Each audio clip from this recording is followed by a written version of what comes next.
नमस्कार फ्रेंड्स, आपण मानकु महेश्वर सेठी YouTube channel रे स्वागत जनाउछि।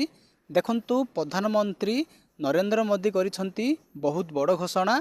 आपणको पाखरे मोर गोटे रिक्वेस्ट कि आपण माने भिडियोटी को लास्ट पर्यंत देखंतु, कारण भिडियोटी को लास्ट पर्यंत देखिबा द्वारा आपण माने संपूर्ण रूपे बुझी पारिबे। जदि आपण आम चैनल को फर्स्ट टाइम पई देखुछंती ताहाले भिडियो को गोटे लाइक करंतु, चैनल को सब्सक्राइब करी पाखरे थिबा बेल आइकन को प्रेस करी ऑल नोटिफिकेशन बटन को ऑन करंतु। सब्सक्राइब करिबा द्वारा आपण माने सबुदिन नोटिफिकेशन पाई परिबे। आसंतु वर्तमान भिडियोटी को स्टार्ट करिबा। हमारे यहाँ शिक्षक के प्रति एक स्वाभाविक सम्मान होता है और वो समाज की एक बहुत बड़ी शक्ति भी है। और शिक्षकों को आशीर्वचन के लिए खड़ा होना ये पाप है, तो मैं ऐसा पाप करना नहीं चाहता हूं। मैं आपसे संवाद जरूर करना चाहूंगा। मेरे लिए बहुत अच्छा ये एक्सपीरियंस था कि आप सबको, वैसे तो सबको मुझे, क्योंकि आपके हर एक की एक स्टोरी होगी, हर एक के अपना जीवन में, क्योंकि उसके बिना यहाँ तक पहुंचे नहीं होंगे। देखिए उतना समय निकालना मुश्किल होता है, लेकिन जितना भी मुझे आप सबसे कुछ जानने का अवसर मिला वो बहुत ही प्रेरक है और मैं इसके लिए आप सबको बहुत बहुत बधाई देता हूं। देखिए राष्ट्रीय पुरस्कार पाना अपने आप में कोई अंत नहीं है। अब सबका आपके पर ध्यान है, अवार्ड के बाद सबका ध्यान है। इसका मतलब कि आपकी रीच बहुत बढ़ गई है। पहले जो आपका इन्फ्लुएंस का एरिया होगा या कमांड एरिया होगा, वो अब इस अवार्ड के बाद बहुत बढ़ सकता है। मैं मानता हूं कि शुरुआत यहां से होती है। मौका ले लेना चाहिए। आपके पास जो है, जितना ज्यादा परोस सकते हैं परोसना चाहिए। और मैं मानता हूं आपका सेटिस्फेक्शन लेवल बढ़ता ही जाएगा, तो उस दिशा में प्रयास करना चाहिए। इस पुरस्कार के लिए आपका चयन, आपके परिश्रम, आपकी निरंतर साधना का एक प्रकार से प्रमाण है, तभी तो ये सब संभव होता है। और एक शिक्षक सिर्फ वर्तमान नहीं होता है, बल्कि देश की भावी पीढ़ी को भी वो गढ़ता है, वो भविष्य को निखारता है। और ये मैं समझता हूं कि ये भी देश सेवा की श्रेणी में किसी भी प्रकार से, किसी की भी देश सेवा से कम नहीं है।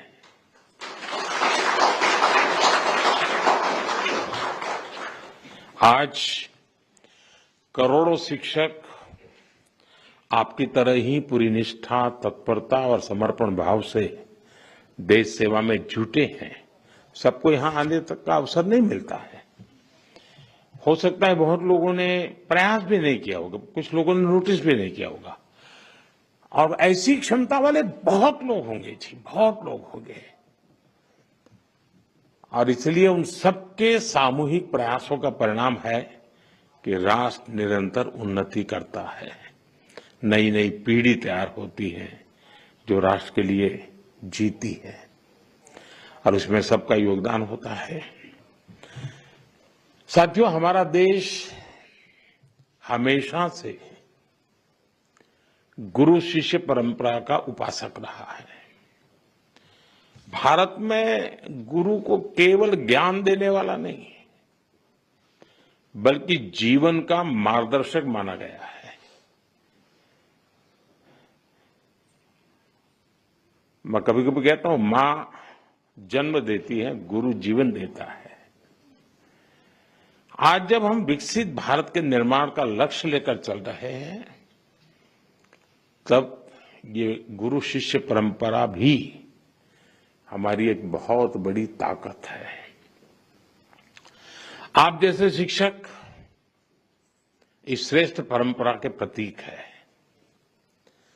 आप नई पीढ़ी को सिर्फ अक्षर ज्ञान ही नहीं, बल्कि राष्ट्र के लिए जीने की सीख भी दे रहे हैं। आपके मन में कहीं न कहीं भाव रहता है कि जिस बच्चे के लिए मैं समय खपा रहा हूं, हो सकता है वो देश के लिए कहीं काम आ जाए। और इस सारे पुरुषार्थ के लिए मैं आप सबका अभिनंदन करता हूं। साथियों, शिक्षक एक मजबूत देश, एक सशक्त समाज की बुनियाद होते हैं। शिक्षक पाठ्यक्रम में सिलेबस, समय के अनुकूल बदलाव, इन सारी बातों को समझते भी हैं। कालबाह्य चीजों से वो मुक्ति चाहते हैं और यही भावना देश के लिए होने वाले रिफॉर्म्स में भी होती है। अभी धर्मेंद्र जी ने उसका उल्लेख किया तो मैं भी उस बात को आगे बढ़ाता हूं। एक तो निरंतर रिफॉर्म्स होते रहने चाहिए, ये समय के अनुकूल भी हो और दीर्घदृष्टा भी हो। उसमें भविष्य को समझना, मानना, स्वीकारना, ये उसके स्वभाव में होना चाहिए। और जहां तक इस सरकार का कमिटमेंट है, हम पूरी तरह इसके लिए कमिटेड हैं, क्योंकि हम मानते हैं कि समयानुकूल परिवर्तन के बिना हम आज की वैश्विक परिस्थिति में हमारे देश को जो स्थान का उसका हक है, वो हक नहीं दिला सकते हैं।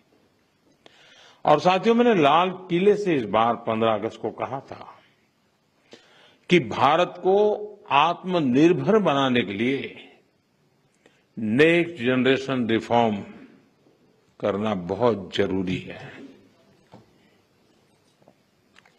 मैंने देशवासियों से भी ये वादा किया था कि इस दिवाली और छठ पूजा से पहले खुशियों का डबल धमाका होगा। अब आप लोग तो यहां 2 दिन से ये सब जगह अब आपका चरण रज लेने का प्रयास होता होगा, तो आपको शायद अखबार देखने का मौका नहीं मिला होगा, न टीवी देखने का मौका मिला होगा, या तो घर पे बात करते हो, अरे वहां फोटो छपी है।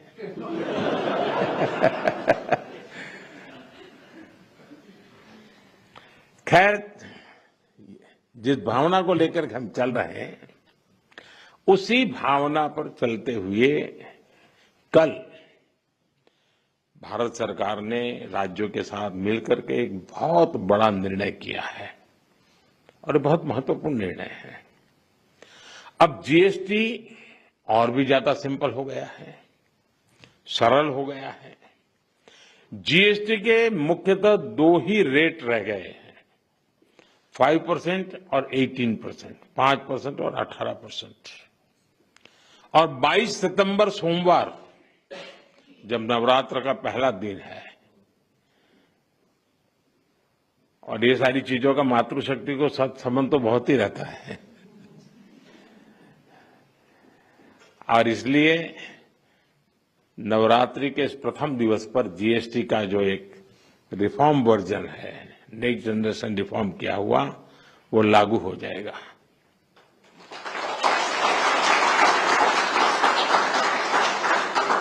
यानी नवरात्रि से ही देश के करोड़ों परिवार की जो जरूरतें हैं, वो और अधिक सस्ती मिलनी शुरू हो जाएगी। इस बार धनतेरस की रौनक भी और ज्यादा रहेगी, क्योंकि दर्जनों चीजों पर टैक्स अब बहुत ही कम हो गया है। साथियों, 8 वर्ष पहले जब जीएसटी लागू हुआ, तो कई दशकों का सपना साकार हुआ था। तो ये चर्चा कोई मोदी प्रधानमंत्री बना उसके बाद नहीं हुई, उसके पहले भी हो रही थी। काम नहीं होता था, चर्चा होती थी। ये आजाद भारत के सबसे बड़े आर्थिक सुधारों में से एक था। तब देश को अनेकों तरह के टैक्स के जाल से मुक्ति दिलाने का एक बहुत बड़ा काम हुआ था। अब 21वीं सदी में आगे बढ़ते भारत में जीएसटी में भी नेक्स्ट जनरेशन रिफॉर्म की आवश्यकता थी और इसको किया गया है। मीडिया के कुछ साथी इसको जीएसटी 2.0 के रूप में कह रहे हैं, लेकिन असल में ये देश के लिए सपोर्ट और ग्रोथ की डबल डोज है।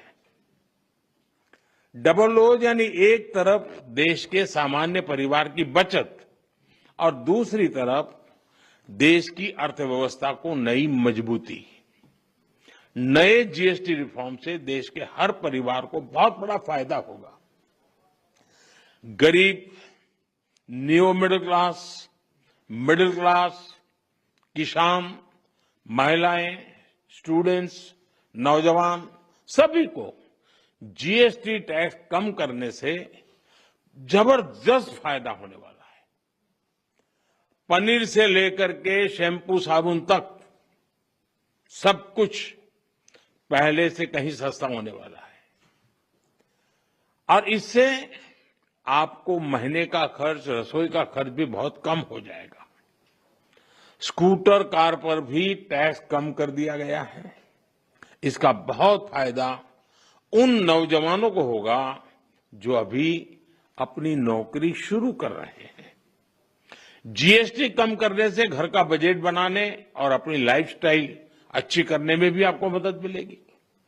साथियों, कल जो निर्णय हुआ ये कितना सुखद है, इसका असली प्रभाव तब और पता चलेगा जब आप जीएसटी से पहले के टैक्स दरों को याद करेंगे। कभी कभी क्या होता है, पता ही नहीं रहता है कि अच्छा पहले ऐसा था, और इसलिए कभी कभी पहले की चीज याद करते तब पता चलता है यहां से यहां चले गए।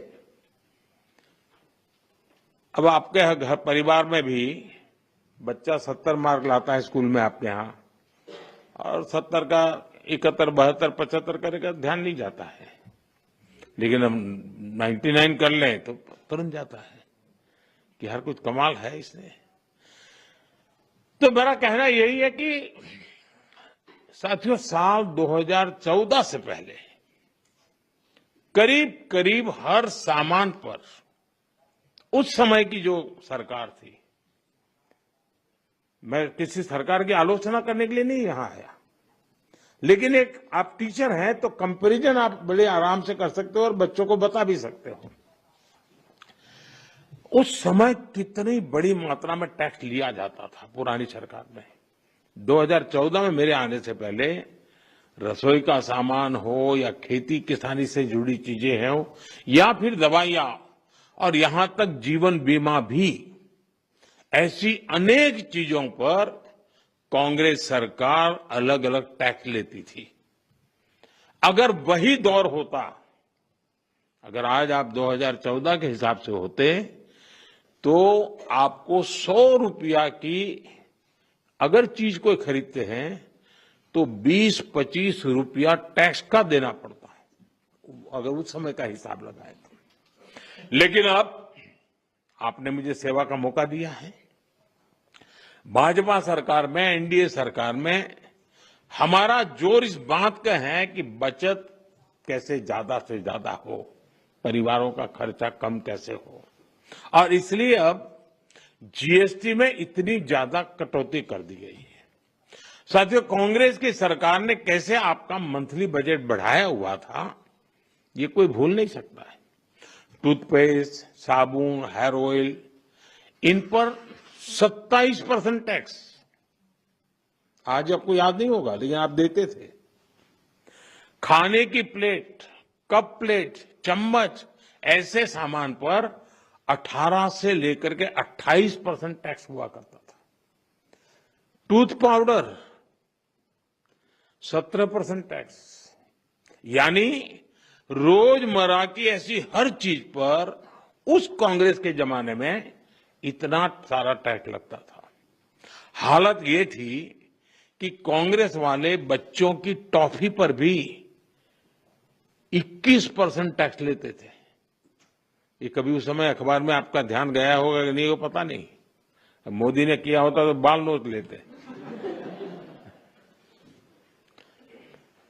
साइकिल जो देश के करोड़ों लोगों की रोज की जरूरत है, उस पर भी 17% टैक्स हुआ करता था। सिलाई मशीन लाखों लाख माताओं बहनों के लिए स्वाभिमान और स्वरोजगार का एक जरिया है, यंत्र है। इस पर 16% टैक्स होता था। मिडिल क्लास के लिए घूमना फिरना तक कांग्रेस ने बहुत मुश्किल कर दिया था। कांग्रेस राज में होटल के कमरे की बुकिंग पर 14% टैक्स और उसके ऊपर कई राज्यों में लग्जरी टैक्स लगता था, वो अलग। अब ऐसे हर सामान और सर्विस पर सिर्फ और सिर्फ 5% टैक्स लगा करेगा। अब आपको ध्यान में आता है कि 5% में ना क्या, वरना कोई तो लिखेगा ओह अभी भी मोदी 5% लेता है। होटलों में 7,500 रुपया के कमरों में भी 5% ही टैक्स लगने वाला है। ये काम किया है आपने, काम करने वाली सरकार चुनी, वैसी भाजपा एनडीए सरकार ने किया है। साथियों, पहले अक्सर ये शिकायत रहती थी कि भारत में इलाज बहुत महंगा था। छोटे छोटे टेस्ट तक गरीब और मिडिल क्लास की पहुंच से बाहर होता था। कारण ये था कि कांग्रेस सरकार डायग्नोस्टिक किट जो पर होती है उस पर 16% टैक्स लेती थी। हमारी सरकार ने ऐसे हर सामान पर टैक्स को सिर्फ 5% कर दिया है। साथियों, कांग्रेस के राज में घर बनाना बहुत ही महंगा काम था। क्यों? क्योंकि सीमेंट पर कांग्रेस सरकार 29% टैक्स वसूलती थी। जैसे तैसे घर बना भी लिया तो एसी और टीवी या पंखा कुछ भी लाना है वो भी महंगा हो जाता था, क्योंकि कांग्रेस सरकार ऐसे सामानों पर 31% टैक्स वसूलती थी, 31%। अब हमारी सरकार ने ऐसे हर सामान पर टैक्स को 18% कर दिया, करीब करीब आधा कर दिया है। साथियों, कांग्रेस राज में किसान भी बहुत दुखी थे। 2014 से पहले किसान की खेती लागत अधिक थी और लाभ बहुत कम था। कारण यह था कि खेती किसानी के सामान पर भी कांग्रेस सरकार बहुत अधिक टैक्स वसूलती थी। ट्रैक्टर हो या सिंचाई के उपकरण हो, हाथ के औजार हो, पंपिंग सेट्स हो, ऐसे उपकरणों पर 12 से 14% तक टैक्स लिया जाता था। अब ऐसे अनेक सामानों पर जीएसटी 0 या 5% कर दिया गया है। साथियों, विकसित भारत का एक और स्तंभ है हमारी युवा शक्ति। हमारे नौजवानों को ज्यादा रोजगार मिले, जो छोटे मोटे बिजनेस में हैं उनको आसानी हो, ये भी सुनिश्चित किया गया है। हमारे जो ऐसे सेक्टर हैं जिसमें सबसे ज्यादा लेबर लगती है, उनको जीएसटी की कम दरों से बहुत बड़ा सहारा मिलने वाला है। टेक्सटाइल हो, हैंडीक्राफ्ट हो, लेदर हो, इसमें काम करने वाले साथी, इस बिजनेस से जुड़े साथियों को बड़ी मदद मिली है। इसके साथ साथ कपड़ों और जूतों की कीमतों में भी बहुत कमी आने वाली है। हमारे स्टार्टअप्स, एमएसएमई, छोटे व्यापारी, कारोबारियों के लिए टैक्स तो कम हुआ ही है, साथ ही कुछ प्रक्रियाओं को भी सरल किया गया है। इससे उनकी सहूलियत और बढ़ेगी। साथियों, नौजवानों को एक और फायदा फिटनेस के सेक्टर में भी होने वाला है। जिम, सैलून, योगा जैसी सर्विसेज पर टैक्स कम किया गया है। यानी हमारा नौजवान फिट भी होगा और हिट भी होगा। और मैं आपको याद दिला दूं, सरकार आपकी फिटनेस के लिए इतना कुछ कर रही है, तो एक बात मैं बार बार कहता हूं, आप तो ऐसे लोग हैं डेली 200 लोगों से बात करते हैं आप लोग। आप लोगों को मेरी बात जरूर बताइए कि मोटापा हमारे देश के लिए बहुत चिंता का विषय है, इसलिए खाने का तेल 10% कम करने से शुरुआत करें। मोहम्मद जी, आप मेरा एम्बेसडर बन जाइए।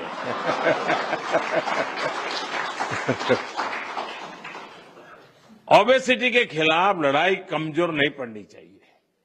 साथियों, अगर जीएसटी में हुए इस रिफॉर्म्स का अगर मैं सार बताऊं तो यही कह सकता हूं कि इससे भारत की शानदार अर्थव्यवस्था में पंचरत्न जुड़े हैं। पहला, टैक्स सिस्टम कहीं अधिक सिंपल हुआ। दूसरा, भारत के नागरिकों की क्वालिटी ऑफ लाइफ और बढ़ेगी। तीसरा, कंजम्पशन और ग्रोथ दोनों को नया बूस्टर मिलेगा। और चौथा, ईज ऑफ डूइंग बिजनेस से निवेश और नौकरी को बल मिलेगा। और पांचवा, विकसित भारत के लिए कोऑपरेटिव फेडरलिज्म यानी राज्यों और केंद्र की साझेदारी और मजबूत होगी। साथियों, नागरिक देवो भव ये हमारा मंत्र है। इस वर्ष सिर्फ जीएसटी में ही कमी नहीं की गई, इनकम टैक्स में भी बहुत कम किया गया है। 12 लाख रुपए तक की इनकम पर टैक्स को जीरो किया गया है। आजकल तो आप आईटीआर फाइल कर रहे हैं, तब इस फैसले का सुखद एहसास और भी अधिक होता है कि नहीं, यानी इनकम में भी बचत और खर्च में भी बचत। अब ये डबल धमाका नहीं है तो क्या है। साथियों, आजकल महंगाई की दर भी बहुत निचले स्तर पर है, नियंत्रण में है। और यही तो प्रो पीपल गवर्नेंस है। जब जनहित और राष्ट्रहित में फैसले लिए जाते हैं तब देश आगे बढ़ता है। और इसलिए ही आज भारत की ग्रोथ करीब करीब 8% है।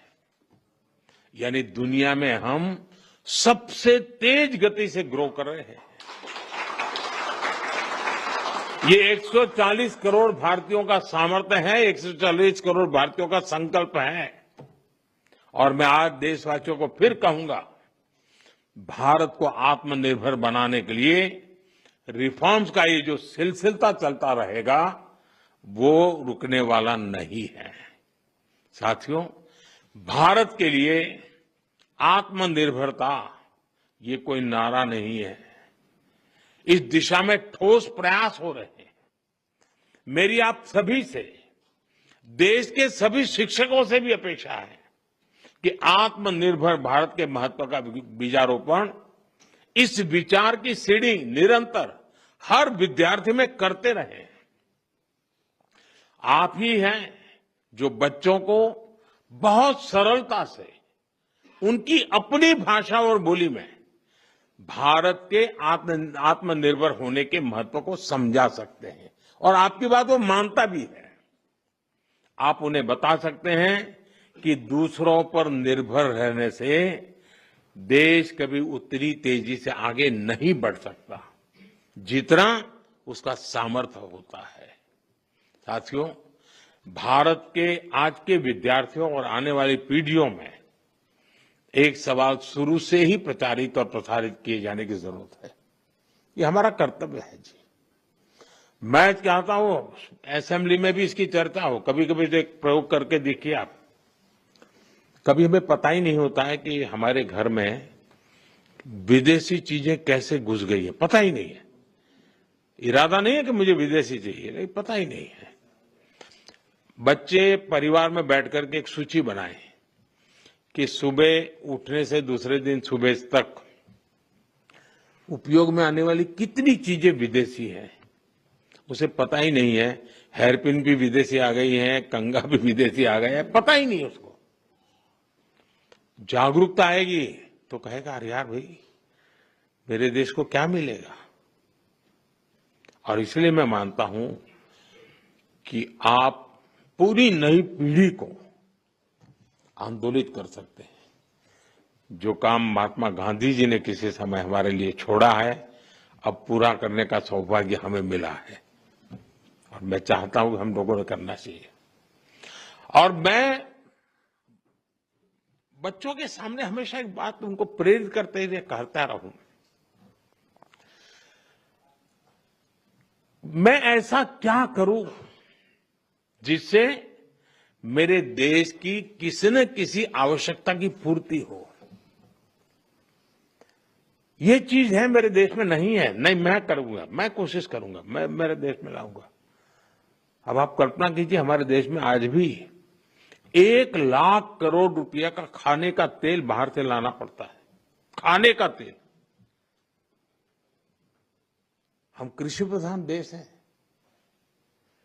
या तो हमारी लाइफस्टाइल, या हमारी आवश्यकताएं, या हमारी मजबूरियां, तो ऐसी बहुत सी चीजें हैं। देश को आत्मनिर्भर बनाना ही पड़ेगा। अब 1 लाख करोड़ रुपया बाहर जाता है, वो यहीं रहता तो कितने स्कूल के बिल्डिंग बन जाते, कितने बच्चों की जिंदगी बन जाती।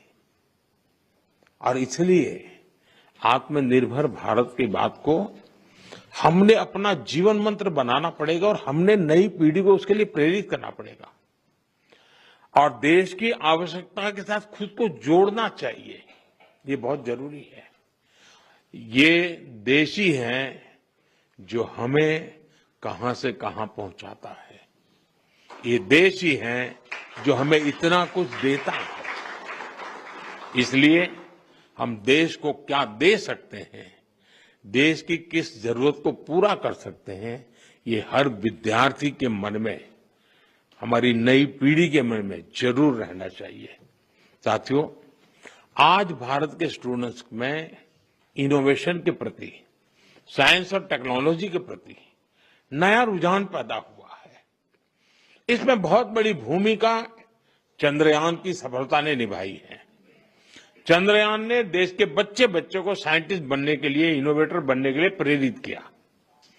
अभी हमने हाल ही में देखा, स्पेस मिशन से लौटे ग्रुप कैप्टन शुभांशु शुक्ला जब अपने स्कूल पहुंचे तो कैसे पूरा वातावरण बदल चुका। शुभांशु की इस उपलब्धि में उनके शिक्षकों का योगदान जरूर रहता है, तभी तो होता है। यानी शिक्षक नौजवानों को सिर्फ पढ़ाते ही नहीं है, उन्हें गढ़ते हैं, एक दिशा दिखाते हैं। साथियों, आपके इस प्रयास को अब अटल इनोवेशन मिशन और अटल टिंकरिंग लैब से भी मदद मिल रही है। अब तक देश में 10,000 अटल टिंकरिंग लैब बन चुकी हैं। देश ने 50,000 नई अटल टिंकरिंग लैब्स को बनाने का निर्णय लिया है। इस पर भी तेजी से काम चल रहा है। इन लैब्स में भारत के नौजवान पीढ़ी को इनोवेशन का हर मौका मिले, ये आप सभी शिक्षकों के प्रयासों से ही होने वाला है। साथियों, एक तरफ हमारी सरकार इनोवेशन पर युवाओं को डिजिटल एम्पावर करने पर बल दे रही है, दूसरी तरफ डिजिटल दुनिया के जो दुष्प्रभाव है उनसे भी हमारी नई पीढ़ी को, हमारे स्कूल के बच्चों को, हमारे स्टूडेंट्स को, हमारे परिवार के बच्चों को, हमें उनको बचाना होगा। उनकी हेल्थ और प्रोडक्टिविटी बढ़ाने पर भी बल देना ये हम सबका सामूहिक कर्तव्य है। आपने अभी देखा होगा कि अभी पार्लियामेंट का जब सत्र चल रहा था तो हमने ऑनलाइन गेमिंग से जुड़ा एक कानून बनाया है। अब ये सब शिक्षकों को पता होना चाहिए। गेमिंग एंड गैम्बलिंग, दुर्भाग्य ऐसा है कि कहते तो गेमिंग है लेकिन हो जाता है जुआ। और इसलिए सरकार ने, और बहुत बड़ा निर्णय है ये, बड़ी बड़ी ताकतें वो कभी नहीं चाहती थी कि ऐसा कानून आए और देश में गैम्बलिंग पर प्रतिबंध आ जाए। लेकिन आज एक ऐसी सरकार है जिसमें पॉलिटिकल विल है और जिसके दिल में देश के उज्जवल भविष्य की चिंता है, बच्चों के भविष्य की चिंता है। और इसलिए हमने ऐसे किसी भी दबाव की परवाह किए बिना, किसको क्या लगेगा, किसको क्या नहीं लगेगा, इसकी परवाह किए बिना गेमिंग के संबंध में, ऑनलाइन गेम्स के संबंध में कानून लाए हैं। ऐसे अनेक ऑनलाइन गेम्स थे जिनसे हमारे स्टूडेंट्स प्रभावित हो रहे थे। पैसों के खेल चलते थे, ज्यादा कमाने के इरादे से लोग पैसे डालते थे। कुछ जगह से तो मुझे रिपोर्ट मिलते थी, परिवार में महिलाएं, मोबाइल फोन तो सबके पास है, वो भी दिन में सब लोग घर से चले गए, फिर क्या करे, तो वो भी खेल लेती थी। आत्महत्या की घटनाएं मिलती थी, कर्जदार बन जाते थे, यानी बहुत बड़ा, यानी परिवारों के परिवार तबाह हो गए, आर्थिक नुकसान हो रहा था।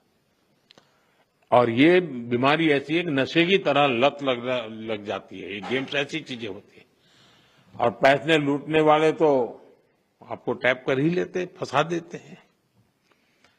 और ऐसा कंटेंट भी बढ़िया बढ़िया लाते हैं कि कोई भी फंस जाता है उसमें, और सब परिवारों के लिए चिंता का विषय बन गया था।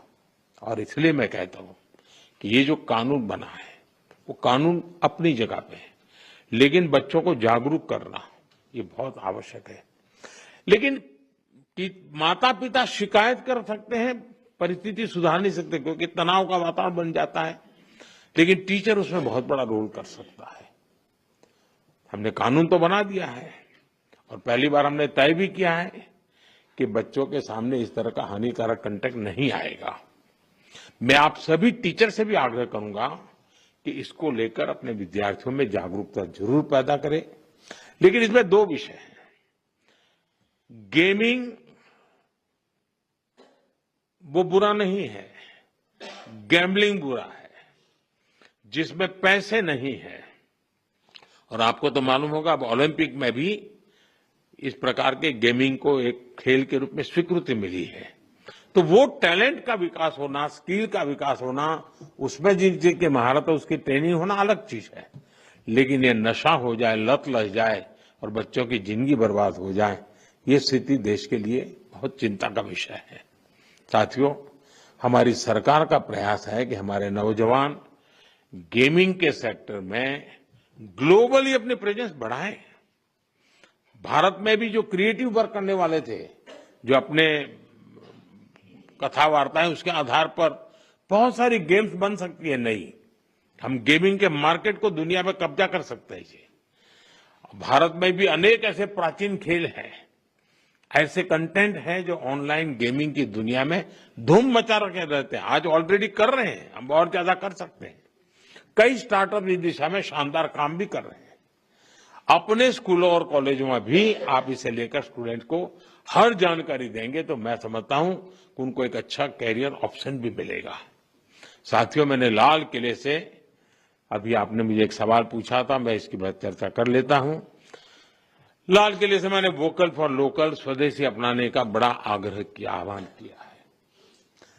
स्वदेशी यानी जो कुछ भी हमारे देश में पैदा होता है, जो हमारे देश में बनता है, वो चीजें जिसमें मेरे देशवासियों के पसीने की महक है, वो चीजें जो मेरे देश की मिट्टी की सुगंध जिसमें है, वो मेरे लिए स्वदेशी है। और इसलिए, और इसके प्रति हमारा गौरव होना चाहिए। हर घर पर बच्चों को कहना चाहिए, भाई घर पर एक बोर्ड लगाओ, जैसे हर घर तिरंगा है ना, हर घर स्वदेशी, घर घर स्वदेशी। और उसी पर हर दुकानदार अपने यहाँ बोर्ड लगाए कि गर्व से कहो ये स्वदेशी है। हमें गर्व होना चाहिए, भाई ये मेरे देश का है, मेरे देश में बनता है, ये गर्व होना चाहिए, ये वातावरण बनाना चाहिए। और लोकल के लिए वोकल होने के इस अभियान में टीचर्स बहुत बड़ी भूमिका कर सकते हैं। हमारे बच्चों को स्कूल ये प्रोजेक्ट्स और गतिविधियों में मेक इन इंडिया वस्तुओं की पहचान करा सकते हैं। खेल खेल में आप सिखा सकते हैं। एक असाइनमेंट हो सकती है जिसमें घर में जितनी भी वस्तुएं हैं, कितनी स्वदेशी है, मैंने जैसे कहा, उसका एक लिस्ट बनाए, जरा दूसरे दिन दिखाए, लेकर के आए और कलो भाई इस महीने इतनी कम करेंगे, इस महीने इतनी कम करेंगे। धीरे धीरे पूरा परिवार स्वदेशी हो जाएगा। मैं तो चाहूंगा स्कूल में से, मान लीजिए 10 क्लास है हमारे यहाँ, हर क्लास सुबह एक आधा घंटा प्ले कार्ड लेकर के गांव में जुलूस निकाले, स्वदेशी अपनाओ। दूसरे दिन दूसरा क्लास, तीसरे दिन तीसरा क्लास, तो लगातार गांव में वातावरण बना रहेगा, स्वदेशी स्वदेशी स्वदेशी। मैं मानता हूं देश की आर्थिक ताकत बहुत बढ़ सकती है जी। हर व्यक्ति छोटा सा भी काम कर ले। हम जो सपना लेकर के चले 2047 में देश को विकसित भारत बनाने का, और किसको नहीं लगेगा जी देश विकसित न हो, ऐसा कौन चाहेगा? कोई नहीं चाहेगा। लेकिन हमें कोशिश कहीं से करनी पड़ेगी, हमें शुरू करना पड़ेगा। साथियों, हम स्कूलों में अलग अलग तरह के उत्सव भी बनाएं उस उत्सव में भी स्वदेशी की बात ला सकते हैं। हमने देखना चाहिए कि इनमें हम क्या भारतीय उत्पादों को साज सज्जा के लिए उपयोग में लाते हैं। आर्ट क्राफ्ट आर्ट में स्वदेशी सामग्री का इस्तेमाल एक वातावरण बन जाना चाहिए। ये बच्चों में बचपन से स्वदेशी की भावना बढ़ाएगा। साथियों, स्कूलों में हम ऐसे कई डे मनाते हैं, स्वदेशी डे भी मनाएं, स्वदेशी वीक भी मनाएं, लोकल प्रोडक्ट का डे मनाएं। यानी हम एक कैंपेन के रूप में इस चीजों को अगर चलाएं, आप इसका नेतृत्व करें, आप समाज को नए रंग रूप से सजने के लिए एक बहुत बड़ा कंट्रीब्यूशन कर सकते हैं। और जहां बच्चे अपने परिवार से कोई लोकल वस्तु लाए और उसकी कहानी बताएं, ऐसा भी एक वातावरण बन सकता है। जो चीजें कहां बनी, किसने बनाई और देश के लिए उसका महत्व क्या है, इस पर चर्चा होनी चाहिए।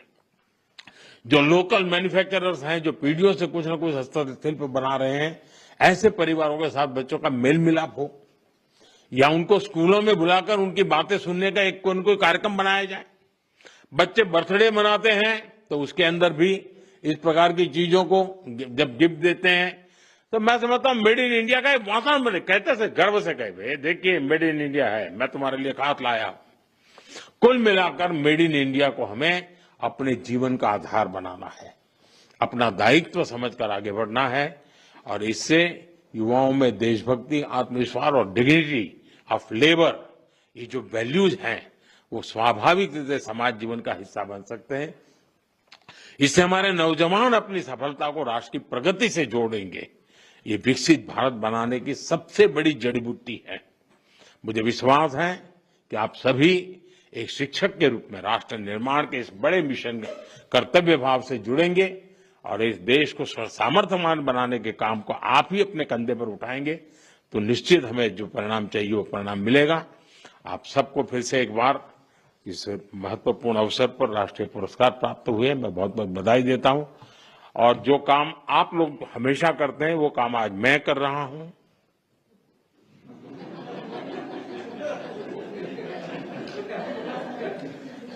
आप लोग काम करते हैं होमवर्क देने का, तो आज होमवर्क मैंने दिया है।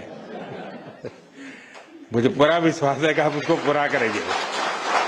आपण माने वर्तमान सुनिले प्रधानमंत्री नरेंद्र मोदी सार कौन कहले।